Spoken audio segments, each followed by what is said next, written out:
Hi friends, welcome to Tovi Delight. ഇത് നമ്മൾ ചെയ്തിരിക്കുന്ന ഒരു ടോം ആൻഡ് ജെറിയുടെ 2 ടയർ കേക്കാണ്. കുറച്ച് ചീസും കുറച്ച് ഫോട്ടോസും ഒക്കെ വെച്ചിട്ട് ചെയ്തിരിക്കുന്നതാണ്. അപ്പോൾ ഇതെങ്ങനെയാണ് ചെയ്യുന്നതെന്ന് നോക്കാം.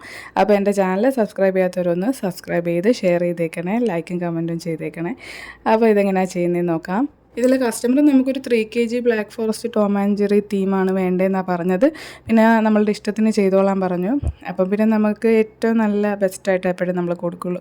നമ്മളെ ഇഷ്ടത്തിന് ചെയ്യാൻ പറഞ്ഞാൽ നമുക്ക് കുറേ ഐഡിയാസ് ഉണ്ടാവും. അപ്പം താഴെ ഞാനൊരു യെല്ലോ ഷെയ്ഡ് ബോർഡർ കൊടുത്തു. പിന്നെ off white shade and white ഷെയ്ഡാണ് കൊടുത്തത്. അപ്പോൾ ഒരു എലഗൻ ലുക്കായിരിക്കും കേക്കിന്.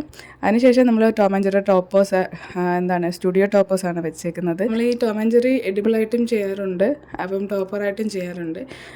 റേറ്റ് അനുസരിച്ചായിരിക്കും നമ്മളപ്പോൾ അതേ രംഗ് ചെയ്യുന്നത്. അപ്പോൾ ഇതെല്ലാം നമ്മൾ ഫോട്ടോ ടോപ്പേഴ്സാണ് വെച്ചേക്കുന്നത്. പിന്നെ ചീസൊക്കെ നമ്മൾ ഹാൻഡ് മെയ്ഡാണ്, ഫോണ്ടൻ്റാണ്, അത് നമ്മൾ തന്നെ ചെയ്തെടുക്കുന്നതാണ്. അപ്പോൾ അതൊക്കെ കുറച്ച് ടൈം എടുക്കും. ബോർഡേഴ്സും ഒക്കെ ഹാൻഡ് മെയ്ഡാണ്. അപ്പോൾ ഇതെല്ലാം ചെയ്ത് കുറേയൊക്കെ ചീസൊക്കെ ഇങ്ങോട്ട് സൈഡിലൊക്കെ വെച്ച് കൊടുക്കുമായിരുന്നു. ഇത് ചെയ്ത് വന്നപ്പോൾ എനിക്കും വളരെ ഹാപ്പി ആയിരുന്നു. വളരെ നല്ലൊരു കേക്കായിട്ട് എനിക്ക് തോന്നി. നിങ്ങൾക്കും അങ്ങനെ തോന്നുന്നു വിചാരിക്കുന്നു. അപ്പം കസ്റ്റമർ വളരെ ഹാപ്പി ആയിരുന്നു കേട്ടോ. അവർ വിചാരിച്ചതിനെ കാട്ടി നല്ല രീതിയിൽ തന്നെ ചെയ്തതെന്നുള്ള ഒരുപാട് കമൻസൊക്കെ വന്നിട്ടുണ്ട്.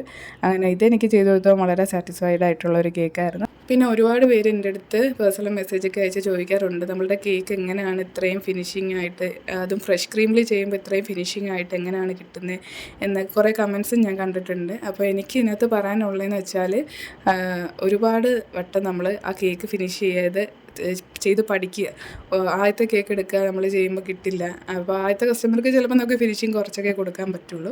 അങ്ങനെ ഒരുപാട് വട്ടം ഒരുപാട് ദിവസം നമ്മളിങ്ങനെ കേക്ക് കണ്ടിന്യൂസ് ആയിട്ട് റിപ്പീറ്റായിട്ട് ഫിനിഷിങ് എടുക്കുമ്പോൾ ഒരു വട്ടം നമുക്ക് അതിൻ്റെ ടെക്നിക്ക് മനസ്സിലാവും. പക്ഷെ നമുക്കത് പറഞ്ഞു തരാമെന്ന് വെച്ചാൽ ഒരു രീതിയിൽ നടക്കില്ല. നമ്മളത് ആ ഒരു കൈയും ആ ഒരു സ്ക്രാപ്പറും പിടിക്കുന്ന പൊസിഷനും ഒക്കെയാണ് അതിൻ്റെ ആ ഒരു സോഫ്റ്റ്നെസ്, ടച്ചിങ് സോഫ്റ്റ്നെസ്സും ഒക്കെയാണ് ഈ ഫിനിഷിങ്ങിൻ്റെ ഒരു ടിപ്പ് എന്ന് പറയുന്നത്.